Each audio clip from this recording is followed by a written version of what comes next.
Oh cilikane sing ngomong kowe ki lho, Ren. Nggih jenengan sing nyewoki ngoten. Nek atus nggih ditusi ngono. Oh alam mira sing ndek tak cewoki kae to. Lah kan pamrih jenengan iku jane nggih napa nggih? Mbah. Iki to mbah kula jane. Nggih to? Kan riyen sing ngomong kula. Lho Pak De Gareng. Badhe teng pundi? Ngawin kejaran. Sia-sia. Ora bentak karo dhewe. Iki mene contoh sing ora apik. Kok bojo tuwa dijaran-jarante. Bojo tuwa iki kanca berjuang. Aku karo kowe iki omah-omah duwe jaran, wayah ngawin iki mulo aku karo kowe mlaku golek jaran sing gelem. Ya Mira. Mira. Ah, jare ya ibu ngene iki. Cublak suweng. Men jumeneng yo Mbak Mira. Dados.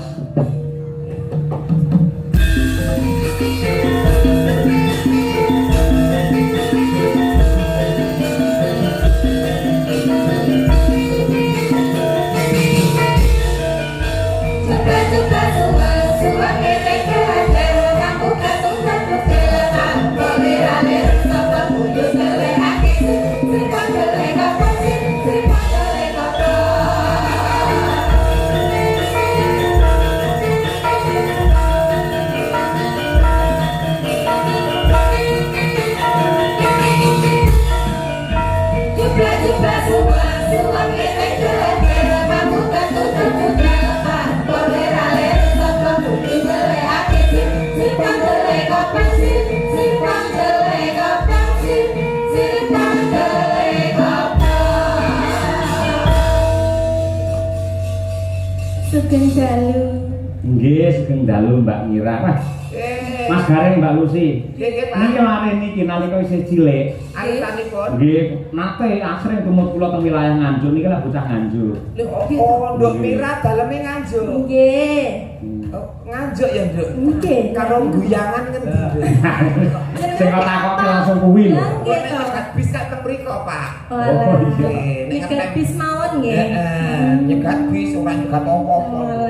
Gajah wayu. Kali guyangan niku mboten tepi-tepi sanget, ning mboten celak-celak sanget. Kirang langkung nggih setunggal jam. Oh, ya lumayan ado, lumayan ado. Pian kok apa ning kono? Pian pas nemoni aku kae to, ning kono kae to. Iya, nek kowe tutup ngono. Iki cedhake tok cahayu ki. Ning omah ki budi ngene iki dak cek-cek. Mau ngene iki malah nyengkake umur kowe kutruk. Ya ora to, iki mumpung kesempatan di atas panggung ngono lho. Kesempatan di atas panggung ngene iki nek terbawa hati bahaya resikonya gede, iso ngentekke bandar pekarangan kowe iki. Mbak Lucy, Piye-piye? kula kinten mboten wonten kok menawi terbawa hati kalih kula. Amargi niki jenengan angsal salam saking Pak Puntono. Menika para sepuh kula, nggih. Menawi jenengan macem-macem kalih kula, jenengan mengke lewat pundi lah. Mengke digasak. Mantune Mas Puntono. Nggih. Jliteng kakangku kae. Kaya sliteng lho. Ireng Ya pancen iya sih. Nggih, mboten mungkin wonten anu Mbak niki Iki ora apa-apa, macem-macem. Nduk. Mergo nggur panggung kudu los. Lek ora apik. Lho, Kesempatan, mantune kesempatan. Puntono to? Nggih. Mak Puntono. Wah, mantu e. Iya ora apa-apa. Iya, iya. Gak apa-apa.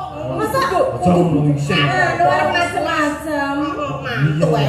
Wong wis sari wong wis. Iya, kok sik alon-alon. Iki di atas panggung los lagune kabeh. Kasar kowe iki alon-alon wae to. Piye to? Lucy. Dhuwur panggung ora apa-apa. Ora disongkoke kok mau. Ora disongkoke kok maju dhewe. Inisiatif. Wong cedhak kita kon jomong ning ngono kok. Anu daleme ngendi Nganjuk. Nggih, asli. Mongko Pak Puntono ki Sukoharjo. Nggih. Oh, saiki tinggale ning Nganjuk. Lho, ya teng Sukoharjo. Oh, datang mriko, Pak. Goyong nang Sukoharjo. Oh, yo teng mriko. Riyen kula nderek Pak Cahyo niku tasih tasih umbelen kula. Nggih. Oh, kabare ndek Dhuwur panggung tasih nangisan. Oh, cilikane sing ngomong kowe ki lho, Ren. Nggih jenengan sing nyewoki ngoten. Nek atus nggih ditusi ngoten. Oh, alam mira sing ndek tak cewoki kae to. Lah kan pamrih jenengan niku jane nggih napa nggih? Mbah. Iki to mbah kula jane. Nggih to? Kan riyen sing ngomong kula. Leluwur. Lah Nggih to.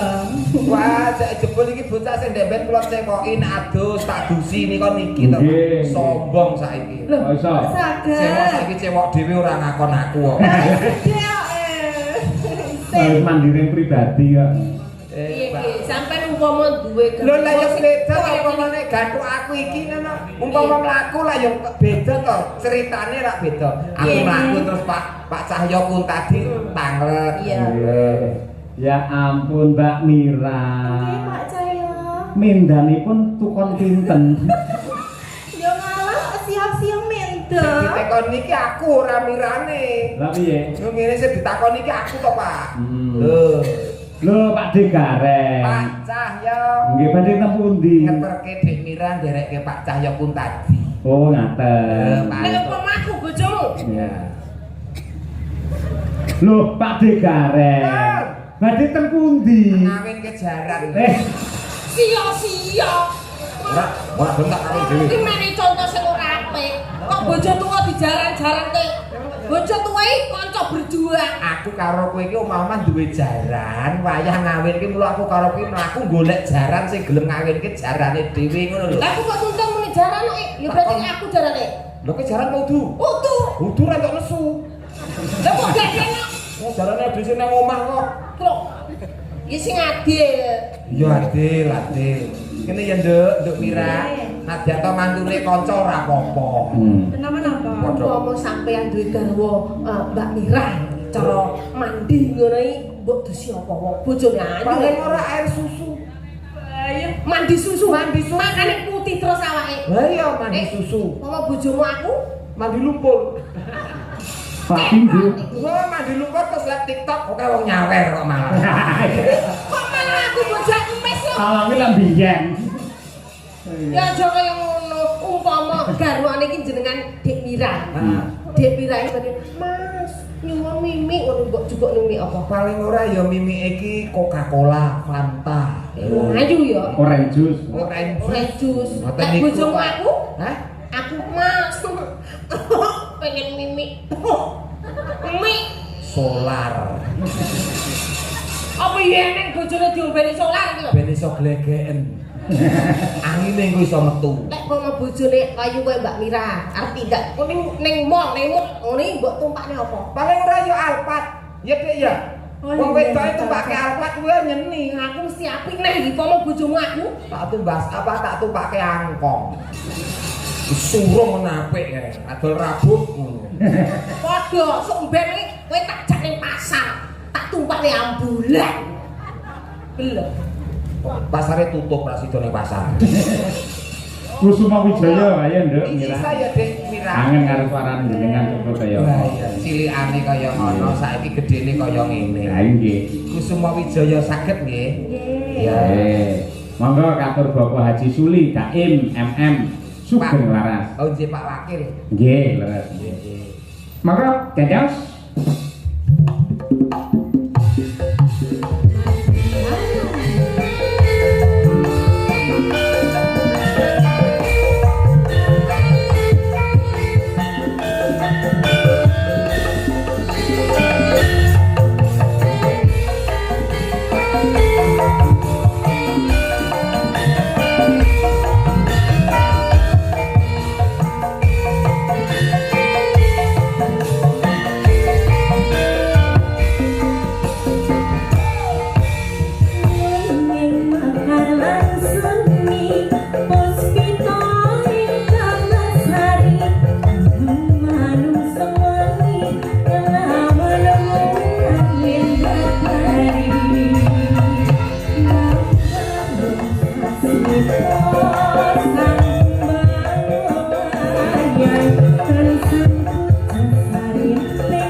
luar biasa lah. Sak terus mawon Pak niki. Napa? Sak terus mawon.